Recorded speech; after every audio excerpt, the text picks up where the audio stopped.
Hello students, आज हम नया टॉपिक स्टार्ट कर रहे हैं Maxwell distribution of molecular speed. इसको कई बार मैक्सवेल डिस्ट्रीब्यूशन कर्व के नाम से भी जाना जाता है। इसने मैक्सवेल ने एक कर्व दिया था, कर्व मतलब एक ग्राफ दिया था, और ग्राफ दिया था fraction of molecule versus speed के बीच में। ठीक है, तो ये जो ग्राफ था, ये ग्राफ था, शॉर्ट में हम इसको बोलते हैं FOM। FOM का मतलब fraction of molecule versus speed के बीच में। ठीक है, इसका मतलब क्या, फ्रैक्शन ऑफ मॉलिक्यूल, उसको भी समझेंगे। और ये जो कर्व होता है ये कुछ इस शेप में होता है, ठीक है, पहाड़ी शेप में होता है। और इसको उस टाइम क्या बोला, बेल शेप्ड कर्व भी बोला गया इसको। बेल मतलब जैसे घंटी होती है, तो आपको पता है घंटी किस तरह की, इस तरह की होती है। मंदिर में आपने देखी होगी घंटी, यानी ठीक है। तो ये इस तरीके से जो होता है, यहाँ से नीचे से ब्रॉड होता है, फिर ऊपर जाता है, स्टीप होने लगता है, पतला होने लगता है, फिर वापस इस तरीके। तो ये बेल शेप्ड, इसको क्या बोलते हैं, बेल शेप्ड कर्व भी बोलते हैं इसको। ठीक है, अब फ्रैक्शन ऑफ मॉलिक्यूल का क्या मतलब है उसको आप समझ ले पहले। ठीक है, जैसे मैंने लास्ट लेक्चर में भी आपको एग्जांपल दिया था, जब स्पीड की हम बात कर रहे थे, तो मैंने बोला था 100 मॉलिक्यूल से 100 आदमी लेके चले। तो इसी तरीके से, ठीक है, रियल लाइफ से थोड़ा रिलेट कर रहा हूँ ताकि समझने में थोड़ा आसान हो। तो वापस से मैं 100 आदमी की बात कर रहा हूँ, उनकी 1 किलोमीटर दौड़ने की। तो 100 आदमी को 100 मॉलिक्यूल की तरह लेके चलना, और उनकी स्पीड की जो बात है वही। तो मैं कह रहा हूँ 100 में से, ठीक है, फ्रैक्शन जनरली हम किसके लिए, फ्रैक्शन मतलब एक से छोटी वैल्यू के लिए हम यूज करते हैं, यानी ठीक है, 0.1, 0.2, 0.3, 0.4। तो अगर मेरे पास एक है तो उसमें से कितना फ्रैक्शन, 0.3, 0.4, 0.5, अगर उसको मैं परसेंटेज में कन्वर्ट करूँ 0.7 को, तो कितना हो जाएगा 70%, 0.6 को 60%, 0.2 को 20%।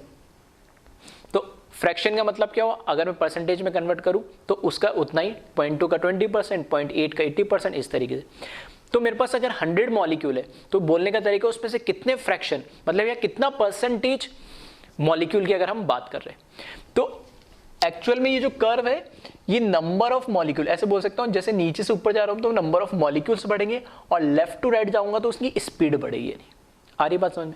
तो उन मॉलिक्यूल्स के बीच में और उनकी स्पीड के बीच में कर्व बनाने की कोशिश करिए, और आइडेंटिफाई करने की कोशिश करिए कि क्या उनमें रिलेशन होगा, कैसे हम उसको अंडरस्टैंड करेंगे। ये सारी स्टडी मैथमेटिकल वे में मैक्सवेल ने करी थी। तो हमें तो सिर्फ ग्राफ को समझना है, ग्राफ का इंटरप्रिटेशन क्या होता है और उससे रिलेटेड क्वेश्चंस क्या आते हैं वो हमें समझने हैं। अब उससे रिलेटेड कैसे क्या क्या इसके बारे में, ग्राफ के बारे में उसने बोला गया, ये कुछ पॉइंट्स मैंने लिखे, 6-7 पॉइंट, जिसको आप समझना ज्यादा जरूरी है। ठीक है, याद ना हो लेकिन समझ ले, वो ज्यादा बेटर है। ठीक है, तो फर्स्ट पॉइंट इसने लिखा है, it is based upon law of probability. ठीक है, ये जो कर्व उसने बनाया, ये लॉ ऑफ प्रोबेबिलिटी पे बनाया। नहीं, लॉ ऑफ प्रोबेबिलिटी का मतलब क्या होता है कि अगर मैं बोल रहा हूं, जैसे प्रोबेबिलिटी चैप्टर मैथमेटिक्स में जनरली आप पढ़ते भी, ठीक है, 11th-12th में तो आता ही है, लेकिन अप टू 10th क्लास में भी कहीं ना कहीं इसकी एप्लीकेशन होती है। फॉर एग्जाम्पल, अगर मैंने एक सिक्का उछाला तो उसमें हेड और टेल आने की क्या, ठीक है, प्रोबेबिलिटी है। ठीक है, उनके आने की क्या आशंका है, तो 50-50, हेड भी उछाला एक बार तो हेड भी आ सकता है, टेल भी आ सकता है। तो प्रोबेबिलिटी कितनी है, 1/2 या 0.5, या मैं 50-50 बोल सकता हूँ। ठीक है, प्रोबेबिलिटी वाली बात। ठीक है, इंडिया मैच खेल रही है, इंडिया ऑस्ट्रेलिया, इंडिया का मैच हो रहा है, इंडिया ऑस्ट्रेलिया का, तो इंडिया के जीतने की प्रोबेबिलिटी चांसेस कितनी, 40-60, 60-40, 80-20। ठीक है, ये सब क्या कहलाती है, प्रोबेबिलिटी। मतलब एग्जैक्ट नहीं पता है, लेकिन हाँ हमें चांसेस वाली बात करते। तो यहाँ पे स्पीड क्या, क्योंकि मॉलिक्यूल्स बहुत छोटा पार्टिकल है, उनको इतना डिटेल में एक एक मॉलिक्यूल को स्टडी करने में इतना आसान नहीं है। तो यहाँ पर इन्होंने लॉ ऑफ प्रोबेबिलिटी, मतलब मैक्सिमम चांसेस क्या है कि एक टाइप के गैस के मॉलिक्यूल से और एक कंडीशन में रखे तो उनकी स्पीड क्या हो सकती है मूव करने की। तो वो उन्होंने एक चांसेस बताया कि मैक्सिमम हो सकता है कि 80% मॉलिक्यूल की स्पीड ये हो, ठीक है, एक्स हो, या 70% मॉलिक्यूल की स्पीड ये वाई हो। ठीक है, इस तरीके से। तो ये लॉ ऑफ प्रोबेबिलिटी में उन्होंने बताया कि एग्जैक्ट वैल्यू तो नहीं बता पाए, लेकिन वो प्रोबेबिलिटी मतलब चांसेस के अकॉर्डिंग उन्होंने बताया। इसलिए ये किस पे बेस्ड है पूरा फिनोमेना, लॉ ऑफ प्रोबेबिलिटी पे। सेकंड पॉइंट लिखा, it give statistical average of speed of molecules of whole collection of gas. Statistical मतलब आपने स्टैटिक्स पढ़ते ही हो, ठीक है। स्टैटिक्स मतलब 9th-10th में एक ग्राफिकल टाइप में आते हैं, स्टैट्स हम बनाते हैं, ठीक है। तो एक स्टैटिस्टिकल व्यू देता है हमें, एक उनके बारे में एक आइडिया देता है। जितना whole collection of gas, for example मेरे पास 100 मॉलिक्यूल है, तो 100 मॉलिक्यूल में अगर मैं ग्राफ ड्रॉ करना करूँ तो एक मॉलिक्यूल की स्पीड आ रही है 10, दूसरी की आएगी 15, फिर आएगी 30, फिर आगे 40, फिर आगे 60। तो एक स्टैटिस्टिकल एक व्यू देता है कि कितने नंबर ऑफ मॉलिक्यूल की स्पीड कितनी रह सकती है, ठीक है। तो ये ग्राफ, ये स्पीड को लेफ्ट टू राइट चल रहा है तो स्पीड बढ़ रही है, इसका मतलब क्या है, यहां पे स्पीड मुझे लग रही कम, और जैसे जैसे आगे जा रहा हूं तो स्पीड ये क्या होता जा रहा है, स्पीड बढ़ती जा रही है और नंबर ऑफ मॉलिक्यूल्स भी बढ़ते जा रहे हैं। मतलब ये तो बढ़ा रहा है स्पीड और ये बता रहा है नंबर ऑफ मॉलिक्यूल। तो यहाँ पे स्पीड भी कम है और नंबर ऑफ मॉलिक्यूल भी कम है। जैसे यहाँ से मैं आगे शिफ्ट करा तो स्पीड भी बढ़ी और नंबर ऑफ मॉलिक्यूल या फ्रैक्शन ऑफ मॉलिक्यूल भी बढ़ा, और आगे गया तो वापस नंबर ऑफ मॉलिक्यूल तो कम होने लगे लेकिन स्पीड बढ़ने लगी। तो एक हमें स्टैटिस्टिकल या एक ग्राफिकल व्यू हमें देता है ये, तो वही लिखा है, it gives statistical average of speed, ठीक है, average of speed of molecules of whole collection of gas. Third point लिखा है इसमें, graph between fraction of molecule, जिसको मैं शॉर्ट में क्या यूज कर रहा हूं, FOM, ठीक है। बार बार पूरा नहीं बोलूंगा, मैं लिखूंगा फ्रैक्शन ऑफ मॉलिक्यूल, मैं शॉर्ट में लिखूंगा FOM, ठीक है। Graph between fraction of molecule that is FOM and speed is bell shaped, ठीक है। वही मैं बता रहा हूं कि ये जो ग्राफ होता है, ठीक है, FOM और स्पीड के बीच में जो कर्व होता है वो कैसा बेल शेप्ड का ग्राफ होता है, कि पहले ये बढ़ा फिर धीरे धीरे कम होता हुआ वापस नीचे आ गया। फोर्थ पॉइंट लिखा है इसमें, FOM fraction of molecule corresponding to zero speed is very less as well as fraction of molecule having very high speed is also very less. ये बोल रहा है कि अगर मेरे पास 100 मॉलिक्यूल है, 100 पर्सन है, 100% है, उनको मैंने दौड़ाया 1 किलोमीटर, तो इसमें बहुत कम मॉलिक्यूल या बहुत कम लोग ऐसे हैं जिनकी स्पीड बहुत कम है। जैसे 1 किलोमीटर को उन्होंने मान लिया, जिसने किसी ने 1 दिन के अंदर पार, 1 दिन लग गया पहुंचने में, ठीक है, ऐसा तो रेयर ही होगा। या मैं बोल सकता हूँ उनको 12 घंटे लग गए हो, या 6 घंटे लग गए हो, 5 घंटे लग गए, तो ऐसे बहुत कम लोग होंगे। और मैं बोलूँ कि भैया 1 किलोमीटर दौड़ने में उसने 2 मिनट ही लगाया नहीं, या 1.5 मिनट ही लगाया, 1 मिनट लगाया, तो ये भी बहुत कम होंगे। यानी आ रही मेरी बात समझ में? तो बहुत स्लो स्पीड हो ऐसे मॉलिक्यूल या ऐसे लोग भी कम मिलेंगे, और बहुत हाई स्पीड हो ऐसे भी बहुत कम मॉलिक्यूल्स या आदमी मिलेंगे। भाई ह्यूमन टेंडेंसी जनरली कितना हो सकता है, 2, 4, 5, 10, 15, 20 मिनट का फर्क, लेकिन इतना वेरिएशन हमें नहीं मिलता। तो बहुत कम वाले भी बहुत कम लोग होंगे और बहुत ज्यादा स्पीड वाले भी बहुत कम होंगे, ठीक है, वही पॉइंट लिखा है। नहीं, फिर नेक्स्ट 5th पॉइंट लिखा है, maximum fraction of molecule possesses a common velocity which is represented by a peak of the curve and it is known as most probable speed.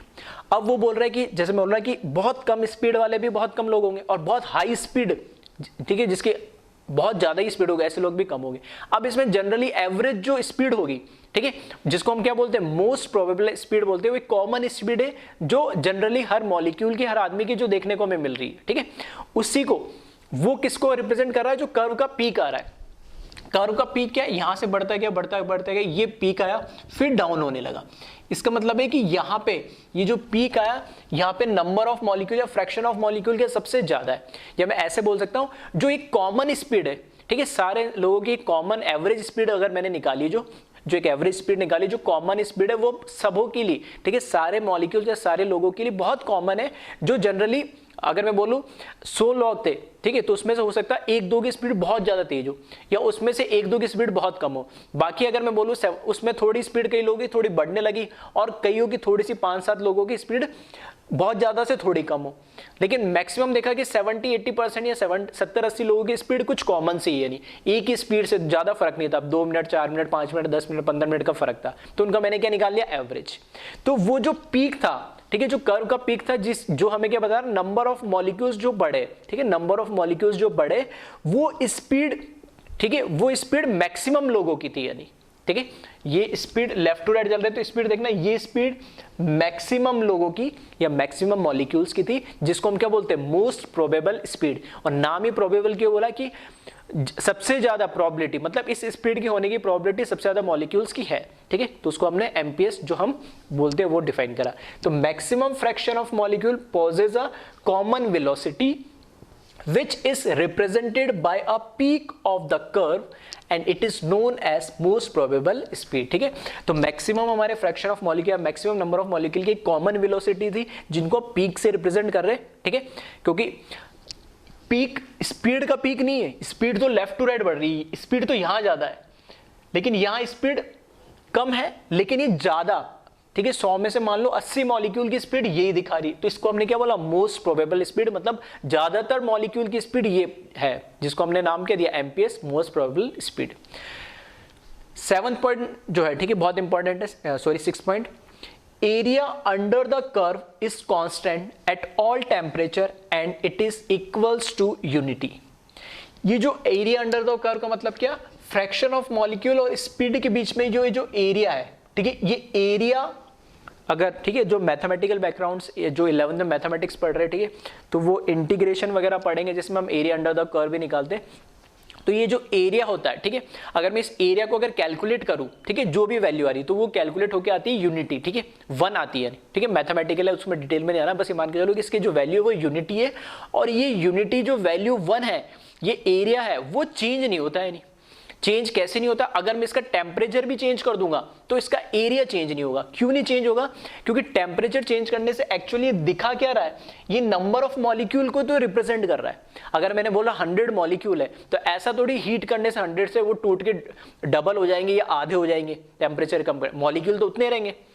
आ रही मेरी बात समझ में, तो ये नंबर ऑफ मॉलिक्यूल्स को रिप्रेजेंट कर रहा है, तो नंबर ऑफ मॉलिक्यूल्स तो क्या फिक्स है, तो वो कभी चेंज नहीं होते, तो एरिया तो होगा फिक्स। हाँ, स्पीड मौसम के हिसाब से, ठीक है, ठंडा मौसम होगा तो आदमी तेज दौड़ लेगा, एनर्जी कम कंज्यूम होगी, लेकिन गर्मी ज्यादा होगी, ठीक है, गर्मी ज्यादा होगी तो हो सकता है वो धीरे दौड़े, वो बात अलग है, मोस्ट प्रोबेबल स्पीड कम ज्यादा हो सकती है, लेकिन ऐसा नहीं है नंबर ऑफ मॉलिक्यूल या नंबर ऑफ जो पर्सन है वही चेंज हो जाएगी। आ रही बात समझे, तो यही बोला है कि एरिया अंडर द कर्व जो होता है वो फिक्स होता है। क्यों फिक्स होता है, ठीक है, क्योंकि नंबर ऑफ मॉलिक्यूल्स फिक्स हो गए, यानी, ठीक है। दूसरी बात, उस जो एरिया है, एरिया अंडर द कर्व है, वो हमने जो मैथमेटिकल कैलकुलेट होगा है वो फिक्स हो गया, कोई फिक्स है तो कोई क्वांटिटी भी फिक्स होगी, तो हमने मान लिया 1 यूनिट, ठीक है। अब वो कुछ भी हो, 1 यूनिट कुछ भी हो, लेकिन 1 यूनिटी हो गया, ठीक है, इस चीज को ध्यान रखना। और लास्ट 7th पॉइंट, इसको समझे, on increasing temperature curve become flatter और स्टीपर, ठीक है, that is peak of the curve shift right side and downward because number of molecule remain constant and area of curve remain unity, ठीक है, बहुत important point. अब ये अभी कह रहा है कि on increasing temperature curve become flatter और स्टीपर, ठीक है, तो ये फ्लैटर द कर्व ये सुना ही होगा, ठीक है, कोरोना अभी चल ही रहा है और हमें पता है फ्लैटन द कर्व मतलब हमारा अभी इंडिया का ग्राफ क्या है, बढ़ रहा है। ये फ्लैट मतलब ये कर्व, ये पीक आ जाए, इसका पीक आने के बाद वो रुक जाए और उसके बाद डाउनवर्ड शुरू होगा, तो ये कहलाता है फ्लैटरिंग ऑफ कर्व या फ्लैटन द कर्व, है ना। तो हमारा तो अभी ग्राफ बढ़ ही रहा है, ठीक है, अगर नंबर ऑफ इन्फेक्टेड पर्सन की बात करें तो ग्राफ अभी तक बढ़ रहा है, अभी तक पीक आया नहीं है।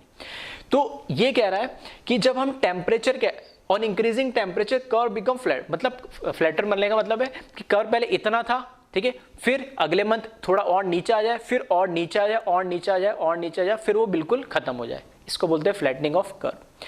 तो टेम्परेचर बढ़ाने पे ऐसे ही हो रहा है, नहीं, ठीक है, किसके केस में, मॉलिक्यूल के केस में, ठीक है, टेम्परेचर ऐसा नहीं कोरोना के केस में, ठीक है, टेम्परेचर के केस में जब मैं नंबर ऑफ मॉलिक्यूल का टेम्परेचर बढ़ा रहा हूं तो उनका कर्व फ्लैट हो जा रहा है।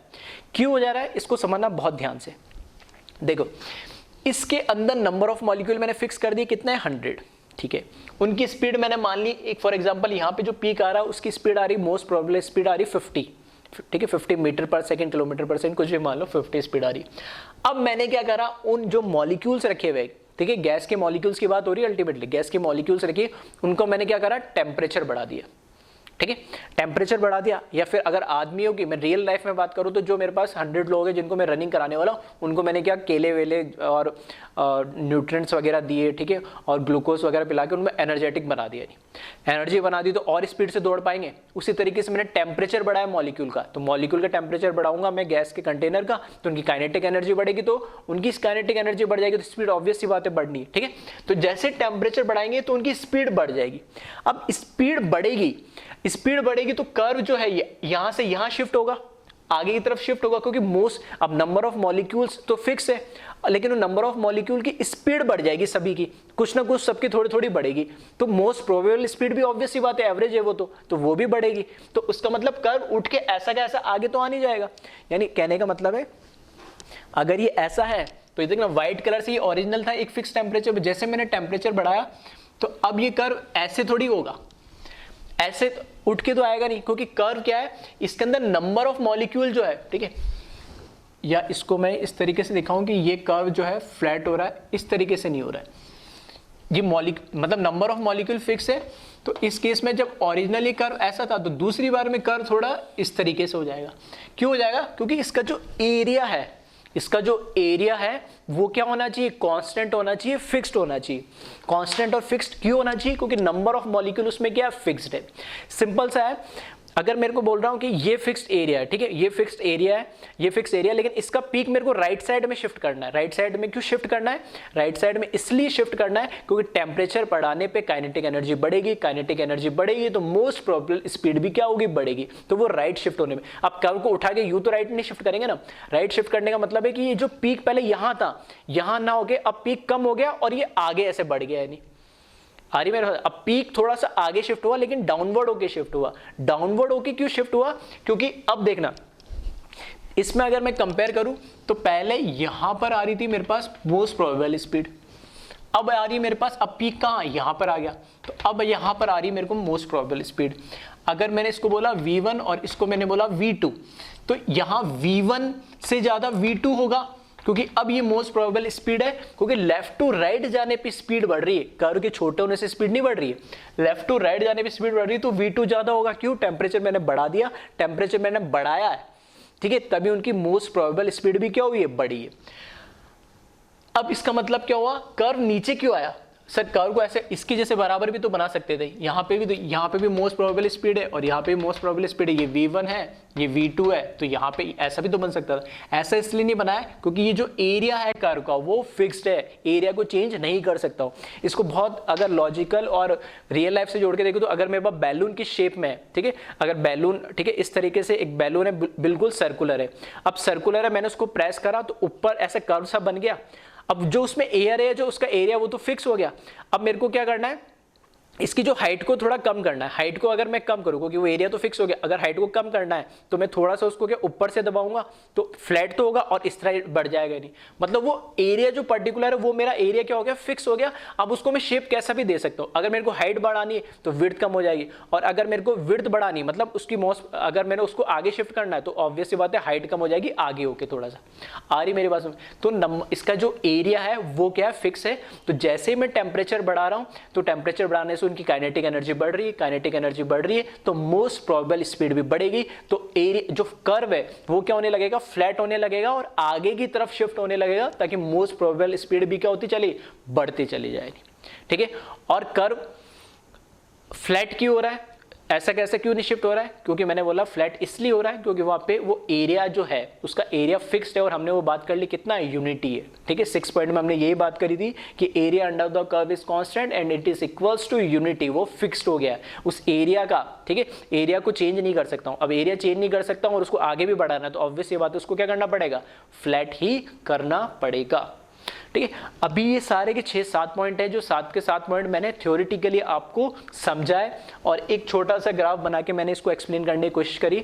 इसी को अब मैं बड़ा ग्राफ बना के और सारे पॉइंट को फिर से एक बार एक्सप्लेन कर दूंगा। अगर कुछ और डाउट्स रह जाते तो वो भी क्लियर हो जाएंगे। तो सबसे पहले आप ये Maxwell distribution of molecular speed के जितने भी पॉइंट्स हैं, सब पॉइंट्स को क्या करें, एक बार प्रॉपर तरीके से लिख लें, फिर हम उसके ग्राफ पर आते हैं।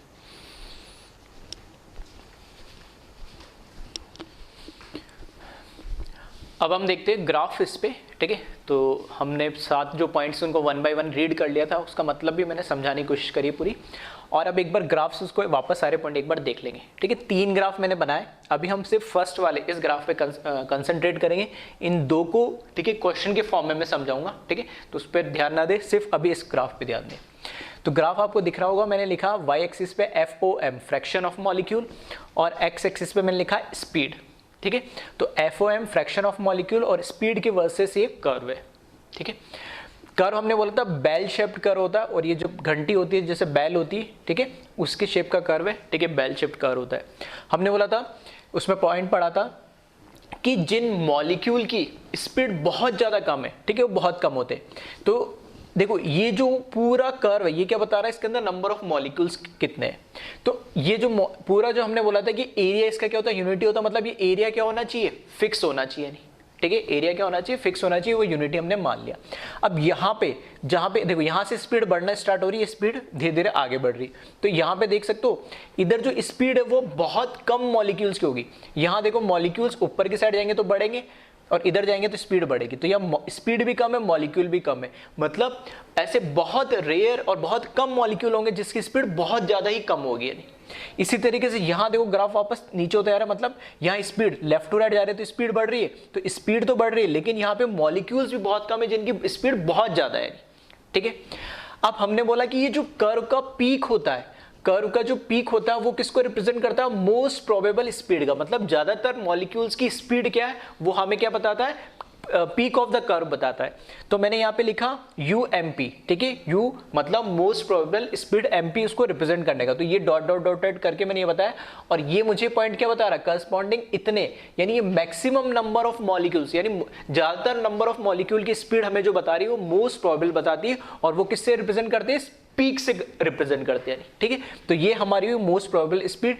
तो इस तरह के FOM फ्रैक्शन ऑफ मॉलिक्यूल और स्पीड के बीच में अगर हमारा बेल शेप कर्व बना रखा, तो जो उसका पीक होता है वो किसको रिप्रेजेंट कर रहा है, मोस्ट प्रोबेबल स्पीड को। अब समझने वाली बात क्या है यहाँ पे, कि हमने 3 तरीके की स्पीड पढ़ ली है, मोस्ट प्रोबेबल स्पीड पढ़ ली हमने, एवरेज स्पीड पढ़ ली और RMS पढ़ ली। यानी तो हमने तीनों के बीच में रिलेशन भी देख लिया। क्या देख लिया, कि सबसे ज्यादा RMS होती है, ठीक है, √3 से ज्यादा, √3 टाइम्स होती है, फिर उसके बाद कितना, √3 टाइम्स होती है, उसके बाद √8/π मतलब ऑलमोस्ट √2.5 होती है, मतलब कौन सी वाली, एवरेज स्पीड, और सबसे कम होती है हमारे पास मोस्ट प्रोबेबल स्पीड जो √2 टाइम्स होती है। तो यही देखना, यहाँ पे मैंने लिखा UMP मतलब मोस्ट प्रोबेबल स्पीड, फिर उससे ज्यादा क्या होती है एवरेज स्पीड, तो U एवरेज लिख दिया, और उससे ज्यादा क्या होगी URMS। तो ये तो मुझे पता है कि पीक हमेशा मोस्ट प्रोबेबल स्पीड को रिप्रेजेंट करता है, लेकिन मोस्ट प्रोबेबल से एवरेज स्पीड ज्यादा होगी, तो मैंने कहीं पे भी इस तरीके से इस राइट साइड में बढ़ेंगे तो स्पीड बढ़नी चाहिए, तो U एवरेज इसके राइट में मिलेगी, और उससे भी राइट में मुझे RMS मिलेगी, क्योंकि वो इन दोनों से ज्यादा होती है। तो मैं इस तरीके से, अगर आपको एक कर्व के अंदर इस तरीके से 3 पॉइंट दे दे कि ये 3 स्पीड को आप रिप्रेजेंट करो, कौन कौन सा पॉइंट है, तो सबसे ज्यादा कौन सा होगा, RMS वाला, और पीक तो आपको पता ही चल गया मोस्ट प्रोबेबल होगा, और जो इंटरमीडिएट होगा दोनों स्पीड के बीच में वो कौन सा होगा, एवरेज स्पीड वाला होगा, ठीक है। तो इस कर्व को एक बार आप ध्यान से देख ले। अब इनके पॉइंट्स को हम 1 बाय 1 और देख लेते। तो ग्राफ हमारा जो है बेल शेप्ड होता है, वो समझ में आ गया कि स्पीड लो भी बहुत कम की होती है और ज़्यादा भी बहुत कम की होती है, और जो कॉमन स्पीड है हम उसको क्या बोलते हैं, मोस्ट प्रोबेबल स्पीड बोलते हैं, ठीक है। और इस केस के अंदर ये जो हमारा कर्व है, इस केस में टेम्परेचर क्या है, कांस्टेंट है भाई, एक ही गैस है और एक ही टेम्परेचर, यानी ठीक है। यहां पर हमारे लिए इस केस में जो टेम्परेचर है, ठीक है, वो कांस्टेंट या फिक्स कर दिया हमने, और एक सिंगल गैस के लिए हमने कर्व ड्रॉ कराए, ठीक है। तो इसमें हमारे क्या आ गए, सारे पॉइंट सारे कवर हो गए। अब आओ सेकंड जो पॉइंट है, सेकंड जो ग्राफ है हमारा, ठीक है, इस ग्राफ को ध्यान से देखना, और ऊपर मैंने लिख दिया ग्राफ किसके बीच क्या है, रिप्रेजेंट कर रहा, same gas at different temperature. एक ही गैस है लेकिन दो अलग अलग, 3 अलग अलग टेम्परेचर पे, T1, T2 और T3 में, मतलब पहले गैस को मैंने 50 डिग्री पे उसके बीच में कर्व बनाया FOM और स्पीड के बीच में, फिर उसके बाद मैंने 100 डिग्री पे बनाया, उसके बाद 150 डिग्री बनाया, मतलब 3 अलग अलग टेम्परेचर पे मैंने एक ही गैस के कर्व FOM वर्सेस स्पीड में ड्रॉ करे। नहीं तो देखिए इधर हर कर्व का जो पीक होता है वो तो क्या रिप्रेजेंट करेगा, मोस्ट प्रोबेबल। तो T1 टेम्परेचर मुझे नहीं पता ज्यादा है कम, बस इतना पता है किसी T1 टेम्परेचर पे मेरे पास UMP1 मोस्ट प्रोबेबल स्पीड इसकी जो इसकी पीक होगी वो रिप्रेजेंट करेगा। T2 टेम्परेचर पे मुझे इसकी मोस्ट प्रोबेबल स्पीड को UMP2 से मैंने रिप्रेजेंट करा, और T3 टेम्परेचर पे, ठीक है, सभी के पीक मान लेना, ठीक है। अगर कहीं आगे पीछे भी हो गया तो तुम ड्रॉ करो तो थोड़ा ऐसे कर लेना कि उनका जो पीक है वहां से हम इसको ड्रॉ कर रहे हैं, तो UMP3 हो गया। मतलब हर एक टेम्परेचर पे T1, T2, T3 पे UMP1, UMP2 और UMP3 उनकी क्या मोस्ट प्रोबेबल स्पीड है जो उनकी पीक को रिप्रेजेंट कर रहा है। अब क्वेश्चन ये पूछा जा सकता है, ये तो मुझे पता लग गया कि MP1, MP2, MP3, क्योंकि ये लेफ्ट टू राइट क्या बता रहा है, हमें स्पीड बता रहा है, तो लेफ्ट टू राइट जाने पे क्या बढ़ेगी, स्पीड बढ़ेगी। तो स्पीड बढ़ेगी तो MP1, MP2, MP3 में से तो मुझे पता लग गया कि MP3 सबसे ज्यादा होगी, फिर MP2 और उसके बाद MP1। अब ये पूछ रहा है कि T1, T2, T3 में क्या रिलेशन है, कि T1 सबसे ज्यादा होगा इनके बीच में या T3 is largest among all. तो कैसे हम पता करें, ठीक है, मैथमेटिकल में प्रूव कर देता हूं, लॉजिकल भी समझ ले, ठीक है। यही मैं समझा रहा था आपको थ्योरी के अंदर कि जब एक ही गैस के लिए मैं जब टेम्परेचर बढ़ाऊंगा, एक ही गैस के लिए जब मैं टेम्परेचर बढ़ाऊंगा तो टेम्परेचर बढ़ाने से काइनेटिक एनर्जी बढ़ेगी, काइनेटिक एनर्जी बढ़ेगी तो ऑब्वियस सी बात है स्पीड भी बढ़ेगी, यानी तो अगर टेम्परेचर बढ़ रहा है तो स्पीड भी बढ़ रही है। लेकिन कर्व से कैसे पता लगा, तो मैंने बोला ये जो कर्व है इसका जो एरिया वो फिक्स हो गया, कितना, यूनिटी। अब एरिया फिक्स हो गया तो इसको अगर मैं बोल रहा हूं अगर ये 100 मीटर स्क्वायर इसका एरिया है, तो अब इसको मैं इस पीक को मैं आगे शिफ्ट करना चाहता हूं, तो ऐसे पकड़ के थोड़ी शिफ्ट करूंगा। जब मैं इसको आगे शिफ्ट करूंगा तो यहां से भी तो थोड़ा फ्लैट होना, ठीक है, इसको आगे शिफ्ट करना है, या मैं ऐसे करूं इसको ऐसे पुश करूंगा आगे शिफ्ट करने के लिए, आगे शिफ्ट करूंगा तो ये थोड़ा सा क्या होने लगेगा, प्रेस होने लगेगा। तो ये देखना, इसको मैंने आगे शिफ्ट करा, ठीक है, आगे शिफ्ट करा तो थोड़ा पीक नीचे आ गया, ये थोड़ा सा कैसे विड्थ बढ़ जाएगी, फिर और इसको आगे शिफ्ट करने का तो पीक नीचे आएगा और इसकी कैसे विड्थ बढ़ जाएगी। मतलब वो फ्लैटन, जो हमने बोल रहे थे कर्व की फ्लैटन होना, स्टीप होना शुरू करेगा, वो फ्लैटनिंग ऑफ कर्व स्टार्ट हो जाती है, नहीं, ठीक है। ये तो मैंने लॉजिकल बता रहा हूं।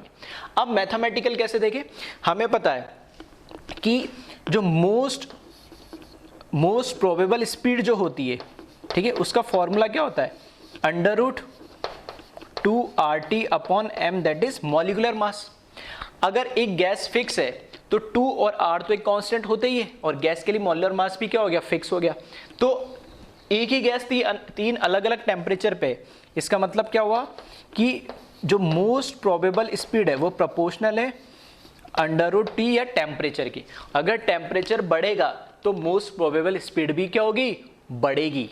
तो देखना मैं कह रहा हूं T1, T2, T3 में से मोस्ट प्रोबेबल स्पीड किसकी ज्यादा है, तो यहां से मुझे दिख रहा है थर्ड वाले की ज्यादा है, फिर सेकंड वाले की, फिर वन वाले की। तो अगर थर्ड वाले की स्पीड ज्यादा है तो उसका टेम्परेचर भी क्या होना चाहिए, T3 ज्यादा होना चाहिए, ठीक है। और मैंने अभी लॉजिकल भी समझा है कि जैसे जैसे टेम्परेचर बढ़ेंगे उनकी काइनेटिक एनर्जी बढ़ेगी, मतलब उनकी मोस्ट प्रोबेबल स्पीड बढ़ेगी, और कर्व कैसे होने लगेगा, फ्लैट। टेम्परेचर बढ़ाने से कर्व कैसे होने लगता है, फ्लैट। तो ये फ्लैट हो रहा है मतलब टेम्परेचर बढ़ रहा है। और यहां से मैं बोल सकता हूं क्योंकि मुझे दिख रहा है, ठीक है, because UMP3 is greater than UMP2 than UMP1।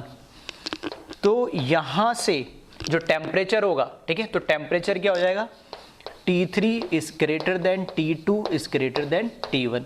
अगर स्पीड ज्यादा है तो टेम्परेचर भी ज्यादा है, उल्टा बोल दूं टेम्परेचर ज्यादा है तो स्पीड भी ज्यादा है, तो स्पीड मुझे देखने से पता लग रहा है तो टेम्परेचर भी ज्यादा होगा। तो इस तरीके से मैं कंपेयर कर सकता हूं। अब सेकेंड टाइप का ग्राफ जो, ठीक है, सेकेंड टाइप का क्वेश्चन क्या है, मैंने बोला डिफरेंट गैस है एट सेम टेम्परेचर, ठीक है। यहां पर एक ही गैस थी तो टेम्परेचर फिक्स है और सिंगल गैस है। यहां पर क्या है, गैस फिक्स हो गई एक और टेम्परेचर क्या हो गए, अलग अलग हो गए 3। यहां अब मैंने क्या कर दिया, टेम्परेचर को तो कर दिया फिक्स सेम, और अब की बार गैस मैंने दो ले ली, एक गैस ए ले ली और एक गैस बी ले ली, ठीक है, दो गैस ले लिए। तो गैस ए के लिए ये पीक दिखा रहा हूं UMPA, और गैस बी के लिए ये मोस्ट प्रोबेबल स्पीड UMPB। अब मुझे बताना है गैस ए और गैस बी में से मोलर मास किसका ज्यादा होगा, ठीक है। क्वेश्चन क्या है कि गैस ए और गैस बी में से मोलर मास किसका ज्यादा है, या कौन सी गैस हैवी होगी, ठीक है, या मोलर मास किसका ज्यादा होगा। तो कैसे देखेंगे, फिर से अगर मैं बोलूं, ठीक है, फिर से अगर मैं बोलूं कि जितनी ज्यादा हैवी गैस होगी, ठीक है, जितना इंसान मोटा होगा वो उसकी स्पीड दौड़ने की भी, ठीक है, रनिंग की स्पीड भी उसकी क्या होगी, कम होगी। अब इसकी ये तो बात हुई लॉजिकल। अगर मैं बोल रहा हूँ इसकी स्पीड, अगर UMP दोनों में से A और B में से कंपेयर करूँ तो लेफ्ट टू राइट जाने पे क्या हो रहा है, स्पीड बढ़ रहा है, लेफ्ट टू राइट जाने पे स्पीड बढ़ रहा है, ठीक है, स्पीड बढ़ रही है। इसका मतलब ये कि वो आदमी या वो मॉलिक्यूल कैसा होगा, हल्का होगा, उसका मोलर मास या उसका वेट क्या होगा, कम होगा। तो अगर मैं बोल रहा हूँ कि ज़्यादा वेट किसका होगा तो मैं बोल रहा हूँ A वाले का होगा, और कम किसका होगा, B वाले को। ये तो हुआ लॉजिकल। मैथमेटिकल देखो, फॉर्मूला सामने लिखा ही है, मोस्ट प्रोबेबल स्पीड जो है वो is equals to 2RT √m। m क्या होता है, मोलर मास ऑफ गैस, ठीक है, मोलर मास ऑफ गैस। तो यहां से देखना UMP is equals to √2RT/m, which means कि मोस्ट प्रोबेबल स्पीड जो है वो inversely proportional to its molar mass. जिसका मास ज़्यादा होगा उसकी स्पीड क्या होगी, कम। अब यहाँ से मुझे दिख रहा है कि स्पीड तो मैं बता सकता हूँ कि most probable speed of A, ठीक है, ये क्या है, लेस है most probable speed of B। A B से कम है, इसका मतलब क्या, इनवर्सली। अगर स्पीड कम है तो उसका मतलब क्या होगा, मास ज़्यादा होगा। तो molar mass of A is greater then molar mass of B। तो दोनों तरफ से मैंने इसको प्रूव करके बताया, लॉजिकली भी, वैसे भी समझ सकते हो, और नहीं तो फॉर्मूला आपको याद है, अगर नहीं याद है तो लॉजिकली कर सकते हो, और याद है तो फिर तो कोई दिक्कत ही नहीं। इस तरीके से आप इन चीज़ों को आइडेंटिफाई कर सकते हैं। तो मैक्सवेल डिस्ट्रीब्यूशन कर्व जो है, ठीक है, उसकी इंपॉर्टेंस आपको थोड़ी अब समझ में आ गई होगी, ठीक है। ये कर्व किसके बिटवीन है, इसकी कुछ कैरेक्टरिस्टिक जो 7 पॉइंट है, ठीक है, एटलीस्ट आपको उनको समझ में, याद ना हो लेकिन एटलीस्ट वो समझे हुए तो होने चाहिए, उनका मतलब क्या है और इस पे किस तरह के क्वेश्चंस आते हैं। तो मैंने दोनों टाइप के क्वेश्चंस बताने की कोशिश करी है। एक केस में मैंने गैस एक ही रखी, टेम्परेचर बदल दिया, एक केस में मैंने टेम्परेचर सेम रखा और गैस बदल दी। तो कर्व को देख के कैसे आप पहचानोगे, ये आपको समझ में क्लियर होना चाहिए, ठीक है। तो इसको एक बार आप कॉपी कर ले।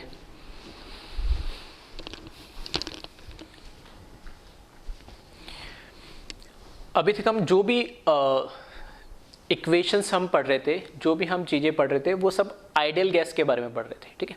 अब हम बात करने वाले हैं रियल गैस की। अब ये रियल गैस क्या होती है, ठीक है, नाम से पता लग रहा है रियल, जो एक्चुअली हमारे नेचर में हम जिसके साथ हम जीते हैं, या जिसके साथ हम जो भी कैलकुलेशंस करते हैं, या जो भी हमारे सराउंडिंग में है, वो सब एक तरीके से रियल गैसेस है। तो आइडियल मतलब क्या, कोई गैस एग्जिस्ट नहीं करती इसलिए आइडियल बोल देते, नहीं, या रियल नेचर में एग्जिस्ट करती है, आइडियल नेचर में एग्जिस्ट नहीं करती, ऐसा कुछ नहीं है। आइडियल का मतलब है एक सर्टेन कंडीशंस में किसी इक्वेशन को फॉलो करने को हम बोलते हैं उस गैस को आइडियल इक्वेशन। और अगर उस कंडीशंस को वो हर एक सिचुएशन में फॉलो नहीं कर रही तो हम उसको नॉर्मली क्या बोल देते हैं, रियल गैस, ठीक है। तो आइडियल गैस और रियल गैस, ठीक है, मैं पहले भी बता चुका हूं। आइडियल हम किसी भी चीज को क्या बोलते हैं, एक परफेक्ट, ठीक है, 100% परफेक्ट चीज होती है तो हम उसको बोलते हैं आइडियल। अगर उससे थोड़ा सा भी डिविएशन होता है, 99.99 भी होगा तो हम उसको आइडियल नहीं बोलेंगे, नॉन आइडियल बोल देंगे, या ठीक है, इस केस में गैस के केस में हम रियल बोल देंगे। इसको नॉन आइडियल गैस भी बोल सकते हैं, ठीक है, रियल गैस को। कैसे इसको डिफरेंशिएट किया गया, ठीक है, तो उसको हम देखते हैं। फर्स्ट पॉइंट लिखा मैंने आइडियल गैस में, अ gas which follow ideal gas equation eight all pressure and at all temperature, ठीक है। इसको चाहो तो करेक्शन कर लेना, eight all pressure and at all temperature, ठीक है। किसी भी टेम्परेचर पे और किसी भी प्रेशर पे अगर कोई gas ideal gas equation that is PV equals to nRT को फॉलो कर रही है तो वो गैस आइडियल गैस कहलाएगी, ठीक है। At all pressure and at all temperature if gas follow ideal gas equation that is PV equals to nRT then that gas is called ideal gas. Otherwise वो follow नहीं कर रही है तो हम इसको क्या बोलेंगे, नॉन आइडियल या रियल गैस, ठीक है। तो यहां क्या लिखा है, a gas which follow ideal gas equation at low pressure and high temperature, ठीक है। अब रियल गैस, ठीक है, अब वो बात क्या आ गई, मैंने बोला किसी भी टेम्परेचर या किसी भी प्रेशर पे अगर PV इक्वल्स टू nRT को फॉलो कर रहा है तो हम उसको बोलेंगे आइडियल गैस, और अगर नहीं कर रहा है तो हम क्या बोलेंगे, रियल गैस। अब रियल गैस भी आइडियल गैस को फॉलो कर सकती है लेकिन एक स्पेसिफिक कंडीशन में, सर्टेन कंडीशन में, और वो कंडीशन हमने क्या दे दी है, eight low pressure and high temperature. उल्टा मत कर देना कि प्रेशर सर आप कर दो हाई और टेम्परेचर कर दो लो, ठीक है। स्पेसिफिक कंडीशन है लो प्रेशर इक्विलिब्रियम और हाई टेम्परेचर इक्विलिब्रियम, इसको भी मैं एक्सप्लेन कर दूंगा, ठीक है। पहली बात तो कि अगर कोई गैस स्पेसिफिक लो प्रेशर पे और हाई टेम्परेचर पे ही आइडियल गैस को फॉलो करे तभी हम उसको क्या बोलेंगे, रियल गैस। और किसी भी टेम्परेचर पे कर दे तब तो हम उसको बोल देंगे आइडियल गैस। सेकंड जो पॉइंट है, ठीक है, मैंने KTG kinetic theory of gases के अंदर जो मैंने पोस्टुलेट्स लिखाए थे वहां पे भी मैंने लिखाया था नोट के फॉर्म में कि लास्ट के जो 2 पॉइंट, एक वॉल्यूम वाला और एक फोर्स ऑफ अट्रैक्शन वाला, ये सिर्फ आइडियल गैस के लिए फॉलो होते हैं, रियल गैस के लिए फॉलो नहीं होते। वही 2 पॉइंट लिखे जो डिफरेंशिएट करते। सेकंड पॉइंट लिखा volume occupied by ideal gas molecule is negligible. अगर कोई गैस आइडियल है तो उसके मॉलिक्यूल्स जो वॉल्यूम ऑक्यूपाई करेंगे वो ना के बराबर होगा, नेग्लिजिबल होगा। मैंने बताया था एक कंटेनर है, उसके अंदर हमने गैस फिल कर दी, तो उस कंटेनर के रेस्पेक्ट में जो गैस के मॉलिक्यूल को अगर मैं इकट्ठा कर लूं और उनका जो वॉल्यूम हो वो बहुत छोटा हो, ना के बराबर हो, ठीक है, जिसको हम कंसिडर नहीं कर सकते, नेग्लिजिबल हो, ऐसी गैस को ही हम क्या बोलेंगे, आइडियल गैस। मतलब आइडियल गैस में हम मान के चलते कि वो जो गैस के मॉलिक्यूल्स उनका वॉल्यूम कुछ होता ही नहीं, ना के बराबर होता है, ठीक है। इसके उल्टा क्या है, रियल गैस में volume occupied by real gas molecule is considerable, ठीक है, नेग्लिजिबल नहीं होता है। क्यों? और ऑब्वियस सी बात है, अगर कोई मॉलिक्यूल है भले कितना छोटा, कुछ तो वॉल्यूम होगा ही उसका, ऐसे जीरो तो नहीं हो सकता है, नहीं कुछ तो होगा, कितने भी छोटा उसका पार्ट हो, कितना भी छोटा फ्रैक्शन, लेकिन कुछ ना कुछ वॉल्यूम तो ऑक्यूपाई करेंगे सारे गैस के वॉल्यूम, सारे गैस के जो मॉलिक्यूल से मिलके। तो रियल गैस में हम रियल बातें करते हैं, आइडियल गैस में हम थोड़ी मनगढ़ंत या हम बोल सकते हैं अजम्पशंस लेके चलते हैं, ठीक है। तो रियल गैस में ऑब्वियस ये बात है, जो वॉल्यूम होगा तो वो कुछ ना कुछ तो होगा ही। क्यों? क्योंकि मॉलिक्यूल है और सारे मॉलिक्यूल को कंसिडर करेंगे तो कुछ मॉलिक्यूल तो कुछ वॉल्यूम तो ऑक्यूपाइड करेगा ही करेगा, ठीक है। तो आइडियल गैस के अंदर जो वॉल्यूम होता है उसको हम नेग्लिजिबल मानते हैं, जबकि रियल गैस में जो वॉल्यूम होता है वो कंसिडरेबल होता है, कुछ ना कुछ वॉल्यूम उसका होता है। थर्ड पॉइंट देखिए, force of attraction between ideal gas molecule is negligible. फिर से वही बात, ठीक है, वहां पे मैंने बताया था ये 2 पॉइंट वही जो डिफरेंशिएट करते हैं कि अगर हमारे पास 2 मॉलिक्यूल है तो उनके बीच में कोई फोर्स ऑफ अट्रैक्शन नहीं है, कोई उनका बीच में इंटरेक्शन नहीं है, दोनों अपने आप में इंडिविजुअल है। अगर ऐसा है तो वो गैसेस कैसी कहलाएगी, आइडियल। कि आइडियल गैस में हमारे पास 100 गैस के मॉलिक्यूल और मैं बोल रहा हूँ किसी गैस के मॉलिक्यूल में किसी तरह का कोई इंटरेक्शन नहीं है, ठीक है। जब हम केमिकल बॉन्डिंग पढ़ेंगे तो हम उसमें पढ़ेंगे वंडरवॉल फोर्सेस, ठीक है। तो अलग अलग टाइप के, ठीक है, मेजरली 3 टाइप के वंडरवॉल फोर्सेस होते हैं, ठीक है। लंडन फोर्स होता है, कैसम फोर्स होता है, ठीक है, डेबाई फोर्स होता है। तो ये अलग अलग जो 3 तरह के फोर्स है वो हमारे क्या कहलाते हैं, वीक फोर्सेस कहलाते हैं, बहुत कम, ठीक है, बहुत कम फोर्सेस ऑफ अट्रैक्शन होते हैं, लेकिन कुछ तो होते ही है। और वो जनरली किस में देखने को मिलता है हमें, गैसियस मॉलिक्यूल के अंदर, मतलब कुछ ना कुछ फोर्स ऑफ अट्रैक्शन तो है उसके अंदर, ठीक है। तो लेकिन हम आइडियल गैस में मान लेते हैं कि एक मॉलिक्यूल का दूसरा मॉलिक्यूल में, मतलब इस मॉलिक्यूल के आसपास जितने मॉलिक्यूल उनका आपस में कोई लेना देना नहीं, कोई फोर्स ऑफ अट्रैक्शन नहीं होता, वो अपने आप में एक इंडिविजुअल सेपरेट रहते हैं, ठीक है। तो ये कहता है आइडियल गैस के अंदर फोर्स ऑफ अट्रैक्शन कुछ नहीं है, नेग्लिजिबल है। जबकि रियल गैस नेचर के अंदर ऐसा तो होता ही नहीं, कुछ ना कुछ तो उनके बीच में अट्रैक्शन कुछ ना कुछ तो होता ही, भले कितना वीक हो लेकिन होता है। तो वही चीज लिखा है, sufficient force of attraction between real gas molecule. अगर रियल गैस जो है उसमें ऑब्वियस ही बात है कुछ ना कुछ फोर्स ऑफ अट्रैक्शन होता है, जिसको हम वीक वंडरवॉल फोर्सेस भी कहते हैं। नेक्स्ट पॉइंट वही जो मैंने स्टार्टिंग में बोलता कि ये जो इक्वेशन है आइडियल गैस है वो PV = nRT ideal gas equation को क्या करेगी, फॉलो करेगी। ये क्या दे रखी हमें, IG दे रखा आइडियल गैस इक्वेशन। इस आइडियल गैस इक्वेशन को ये क्या करेगा, फॉलो करेगा। मतलब अगर मैं प्रेशर इनटू वॉल्यूम का जो प्रोडक्ट लूंगा वो किसके बराबर आएगा, उसमें जितने भी number of moles, gas constant और टेम्परेचर को, मतलब LHS हमेशा RHS के बराबर आएगा ही आएगा, किसके अंदर, आइडियल गैस के अंदर। लेकिन अगर रियल गैस है तो कभी भी इन दोनों का प्रोडक्ट इन 3 के प्रोडक्ट के बराबर नहीं आएगा। मतलब ये आइडियल गैस को फॉलो नहीं करता है, नहीं, जनरली बात है, स्पेसिफिक कंडीशन में ही करेगा, नहीं, ठीक है। वो भी हमने बता दिया, लो प्रेशर और हाई टेम्परेचर। अब PV is not equals to nRT, मतलब ये आइडियल गैस इक्वेशन को फॉलो नहीं कर रहा, मतलब इन दोनों का प्रोडक्ट कभी भी इनके बराबर नहीं आता रियल गैस के अंदर। इसका मतलब ये वो आइडियल गैस को फॉलो करता तब तो बराबर आता, नहीं कर रहा इसलिए बराबर नहीं आ रहा है, ठीक है। और लास्ट चीज है कंप्रेसिबिलिटी फैक्टर, जिसको कैपिटल Z से हम रिप्रेजेंट करते हैं। ये क्या होता है उसको अब मैं, ठीक है, इसी कंटिन्यू आगे मैं लेने वाला हूं। कंप्रेसिबिलिटी फैक्टर क्या होता है उसी को हम कंटिन्यू करेंगे। तो बस ध्यान रखना आइडियल गैस के अंदर, ठीक है, कंप्रेसिबिलिटी फैक्टर जो Z होता है वो इक्वल्स टू 1 होता है, यूनिटी, लेकिन रियल गैस या नॉन आइडियल के अंदर कंप्रेसिबिलिटी फैक्टर जो होता है वो नॉट इक्वल टू 1 होता है, मतलब या तो Z 1 से बड़ा होगा या 1 से छोटा होगा, ठीक है। पॉजिटिव डिविएशन या नेगेटिव डिविएशन दोनों हो सकता है, लेकिन 1 नहीं होगा यानी, ठीक है। आइडियल होता है तब हम उसको बोलते हैं 1, नॉन आइडियल होता है तो नॉट इक्वल टू 1। अब नॉट इक्वल टू 1 मतलब ग्रेटर देन 1 हो सकता है, लेस देन 1 हो सकता है। वो पॉजिटिव डिविएशन मतलब आइडियल गैस के नेचर से पॉजिटिव डिविएशन भी फॉलो कर सकता है और नेगेटिव डिविएशन भी फॉलो कर सकता है, ठीक है। वो एक अलग चीज आ जाएगी, उसको हम आगे डिस्कस करने वाले, लेकिन ये ध्यान रखना compressibility factor Z is not equal to 1। अब कुछ चीजें, काफी सारी चीजें इंटर रिलेटेड है, तो इनको मैं एक बार थोड़ा सा एक्सप्लेन कर देता हूँ। देखो, दो चीज इंपॉर्टेंट चीजें, जिन सेकंड और थर्ड पॉइंट अगर आपको समझ में आ गया तो फिर इनके सारे कंफ्यूजन है और इनको ध्यान में रखने में कोई दिक्कत नहीं आएगी। पहला तो आइडियल गैस में कहता है कि उनका वॉल्यूम ना के बराबर है, ठीक है। दूसरा, उनमें कोई फोर्स ऑफ अट्रैक्शन नहीं होता मॉलिक्यूल में। जबकि रियल गैस में क्या बोल रहा है कि उनका वॉल्यूम होता भी है और उनके बीच में कुछ ना कुछ फोर्स ऑफ अट्रैक्शन होता भी है, ठीक है। अब ये बोल रहा है कि आइडियल गैस इक्वेशन को रियल गैस कब फॉलो करेगी, लो प्रेशर और हाई टेम्परेचर, स्पेसिफिक यही कंडीशन के लिए। लो प्रेशर का मतलब है कि जो मॉलिक्यूल्स है उनके ऊपर मैं अगर प्रेशर डालूंगा तो मॉलिक्यूल कैसे आते जाएंगे, पास पास में आ जाएंगे। पास पास में कब आएंगे वो, जब उनके बीच में कुछ ना कुछ क्या होगा, एक भले ही वीक हो लेकिन कुछ ना कुछ फोर्स ऑफ अट्रैक्शन तो हो। तो मैं चाहता हूं उनके बीच में फोर्स ऑफ अट्रैक्शन बिल्कुल खत्म हो जाए, जीरो हो जाए, ना के बराबर हो जाए। तो वो कब होगा, जब वो उनको बहुत दूर दूर ले जाऊं मैं मॉलिक्यूल को, इतना दूर ले जाऊं कि उनके बीच में कोई इंटरेक्शन पॉसिबल ही ना हो, तो अपना वो कंडीशन को क्या कर लेगी, फॉलो कर लेगी। और वो कंडीशन कैसे आएगी, अगर मैं क्या करूं, उसका टेम्परेचर बढ़ा दूं। यानी अगर मैंने उसका टेम्परेचर बढ़ा दिया, ठीक है, गैस जिसमें रखा है कंटेनर मैंने बहुत बड़ा लिया और उनका टेम्परेचर और बढ़ा दिया, तो गैस के मॉलिक्यूल और क्या हो जाएंगे, दूर दूर हो जाएंगे, उनकी काइनेटिक एनर्जी क्या हो जाएगी, बहुत हाई हो जाएगी।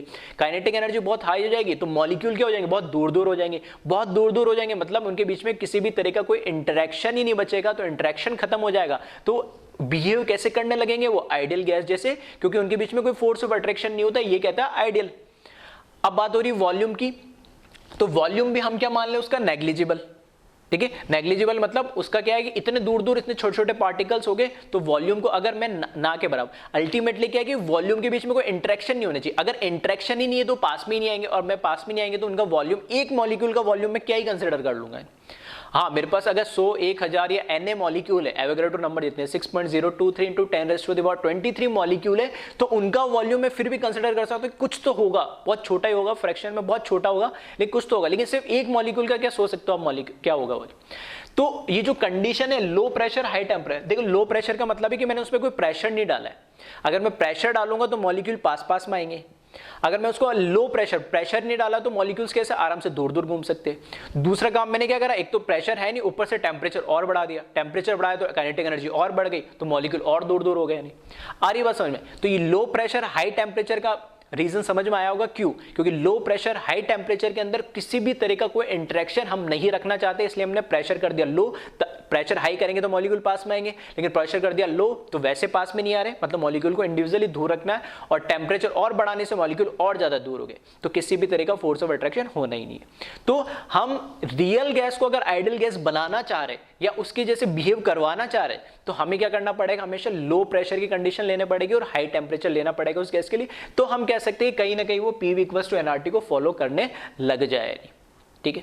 अब ये जहां पे जो Z है ना, इसको करेक्शन फैक्टर भी बोलते हैं, कंप्रेसिबिलिटी फैक्टर है, इसको करेक्शन फैक्टर बोलते हैं। क्यों, क्योंकि आइडियल गैस के अंदर तो PV = nRT को फॉलो करेगा और रियल गैस में PV = nRT को फॉलो नहीं कर रहा है। मतलब P × V का प्रोडक्ट जो है वो N × R × T के प्रोडक्ट के बराबर आना चाहिए। अगर नहीं आ रहा है, मतलब कुछ ना कुछ इसके अंदर मेरे को टर्म को ऐड, मतलब कुछ ना कुछ टर्म से मल्टीप्लाई करूंगा तभी तो वो क्या होगा, इसके बराबर आएगा। मतलब कुछ ना कुछ तो इसमें एरर आ रहा होगा कि ये वैल्यू इसके बराबर नहीं आ रही। तो वो जो Z जो कंप्रेसिबिलिटी फैक्टर है, जिसको हम करेक्शन फैक्टर भी बोलते हैं, ठीक है।